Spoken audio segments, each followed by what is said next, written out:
আসসালামু আলাইকুম। আজ আমরা পুরো জাতি একসঙ্গে স্মরণ করছি এমন একদিন যা এদেশের ইতিহাসে গভীর ছাপ রেখে গেছে। 5ই আগস্ট শুধু একটি বিশেষ দিবস নয়, এটি একটি প্রতিজ্ঞা, গণজাগরণের উপাখ্যান এবং ফ্যাসিবাদী শাসন থেকে জাতির পুনর্জন্মের দিন। আজ আমি গভীর শ্রদ্ধার সঙ্গে স্মরণ করছি 1971 সালের স্বাধীনতা যুদ্ধের সকল বীর মুক্তিযোদ্ধাদের, যাদের আত্মত্যাগে আমরা পেয়েছি স্বাধীন সার্বভৌম বাংলাদেশ। 1971 সালে সাম্য, মানবিক মর্যাদা ও সামাজিক ন্যায় বিচার প্রতিষ্ঠার লক্ষ্যে এদেশের জনগণ সশস্ত্র মুক্তিযুদ্ধে অংশগ্রহণ করেছে। লাখো প্রাণীর বিনিময়ে একটি স্বাধীন রাষ্ট্র প্রতিষ্ঠা হয়েছিল। কিন্তু স্বাধীনতার অর্ধ শতাব্দী পরেও এদেশের মানুষ সুবিচার ও গণতন্ত্র থেকে বঞ্চিত হয়েছে, বৈষম্যের শিকার হয়েছে। 2024 সালের উত্তাল জুলাই ছিল বাংলাদেশের ইতিহাসে এক সংকটময় অধ্যায়, 16 বছরের পুঞ্জীভূত ক্ষোভের বহিঃপ্রকাশ। এদেশের এই বিপুল সংখ্যক তরুণরা 16 বছর ধরে ক্রমাগত হতাশায় নিমজ্জিত ছিল। ভালো ফলাফল করেও চাকরির জন্য ক্ষমতাসীনদের দুয়ারে দুয়ারে ঘুরেছে। চাকুরিকে ঘিরে তৈরি হয়েছিল দুর্নীতি, স্বজনপ্রীতি আর তদবির বাণিজ্য। যে তরুণ ঘুষ দিতে পারেনি, এলাকার মাফিয়াদের সঙ্গে সখ্য গড়ে তুলতে পারেনি, তার চাকরি হয়নি। সরকারি চাকরিতে বৈষম্যমূলক কোটা পদ্ধতি, যেটা মূলত ছিল দুর্নীতি ও স্বজনপ্রীতির আরেকটা হাতিয়ার, এর বিরুদ্ধে তরুণ সমাজ দীর্ঘদিন ধরে প্রতিবাদ বিক্ষোভ করলেও ফ্যাসিবাদী শাসকের টনক নড়েনি। দীর্ঘ এই সময় প্রতিটি সেক্টরে মাফিয়াতন্ত্র কায়েম করে একটি সুবিধাভোগী শ্রেণী তৈরি করা হয়েছিল, যারা আর্থিক ও অন্যান্য সুবিধার বিনিময়ে স্বৈরাচারের পক্ষে কথা বলবে, কাজ করবে। স্বৈরাচারের পক্ষের সঙ্গী হলেই তার চাকরি হবে, কাজ মিলবে। সরকারি প্রতিষ্ঠান, শিক্ষা প্রতিষ্ঠান, অর্থনৈতিক প্রতিষ্ঠান, এমনকি বিচার ব্যবস্থা, আইনশৃঙ্খলা বাহিনী, গণমাধ্যম ও সাংস্কৃতিক মণ্ডলেও এই ধরনের সুবিধাভোগী শ্রেণী তৈরি হয়েছিল। এদেশের গরিব মেহনতি মানুষের পয়সা লুট করে পতিত ফ্যাসিবাদ ও তাদের সহযোগীরা এক একজন টাকার পাহাড় গড়ে তোলে।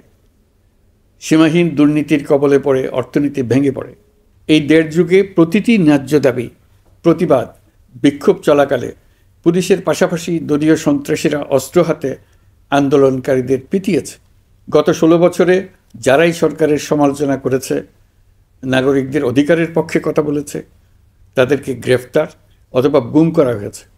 লাখ লাখ বিরোধী দলীয় রাজনৈতিক নেতাকর্মীদের নির্বিচারে আটক, গ্রেফতার করা হয়েছে। এই ভয়াবহ পরিস্থিতিতে 24 জুলাইয়ে দেশের ছাত্র সমাজ, তরুণ প্রজন্ম, সাধারণ মানুষ সবাই একত্রিত হয় এক নতুন দিনের প্রত্যাশায়। সমস্বরে তারা বলে ওঠে, এবার ফ্যাসিবাদকে যেতে হবে।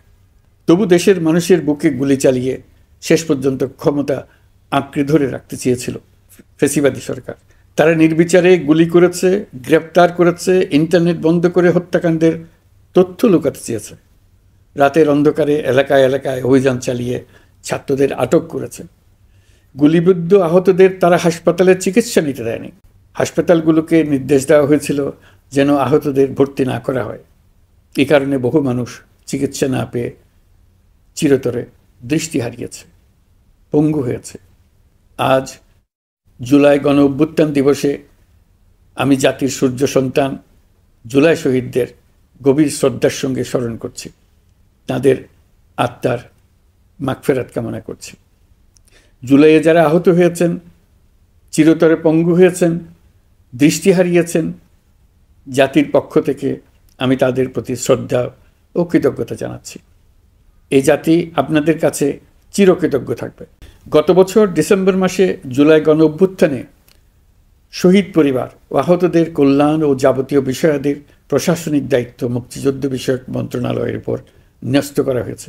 এখন পর্যন্ত 836টি শহীদ পরিবারের মধ্যে 775টি শহীদ পরিবারকে মোট 98 কোটি 40 লাখ টাকার সঞ্চয়পত্র ও মাসিক ভাতা বাবদ ব্যাংক চেক দেওয়া হয়েছে। অবশিষ্ট যারা আছেন তাদেরও কয়েকটি বিষয় নিষ্পত্তি সাপেক্ষে সঞ্চয়পত্র দেওয়ার প্রক্রিয়া চলছে। এর পাশাপাশি আহত 13,800 জন জুলাই যুদ্ধকে 3টি ক্যাটাগরিতে নগদ টাকা ও চেক বাবদ মোট 153,4,00,000 টাকা প্রদান করা হয়েছে। এর মধ্যে 78 জন অতি গুরুতর আহত জুলাই যোদ্ধাকে সিঙ্গাপুর, থাইল্যান্ড, তুরস্ক এবং রাশিয়ায় উন্নত চিকিৎসার জন্য পাঠানো হয়েছে এবং চিকিৎসা ব্যয় বাবদ এ পর্যন্ত 97,50,00,000 টাকা ব্যয় হয়েছে।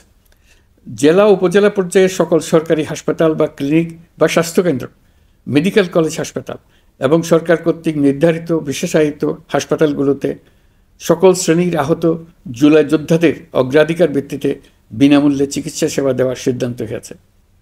সরকারের পক্ষ থেকে জুলাই শহীদ ও আহতদের জন্য আরও নানা উদ্যোগ নেওয়া হচ্ছে। তবে জুলাইয়ের মহানায়কদের আত্মত্যাগ তখনই সার্থক হবে যখন এই দেশকে আমরা একটি সত্যিকারের জনকল্যাণকর দেশ হিসেবে গড়ে তুলতে পারব। আজ আমরা কেবল অতীত স্মরণ করতে আসিনি, আমরা একটি শপথ গ্রহণ করতে এসেছি। শপথ এই, আমরা কোনো ধরনের নিপীড়নের কাছে মাথা নোয়াব না। আমরা প্রতিষ্ঠা করব একটা জবাবদিহিমূলক, মানবিক, গণতান্ত্রিক এবং বৈষম্যহীন রাষ্ট্র, এমন রাষ্ট্র যা সবসময় জনকল্যাণে কাজ করবে। জুলাই শহীদদের আত্মত্যাগ আমরা বৃথা যেতে দেব না। তাদের আত্মত্যাগই হবে আমাদের পথ চলার প্রেরণা, তাদের স্বপ্নই হবে আমাদের আগামী বাংলাদেশের নির্মাণ রেখা। আজকের এই দিনে এটাই হোক আমাদের শপথ। মহান আল্লাহ আমাদের সহায় হন। আল্লাহ হাফেজ।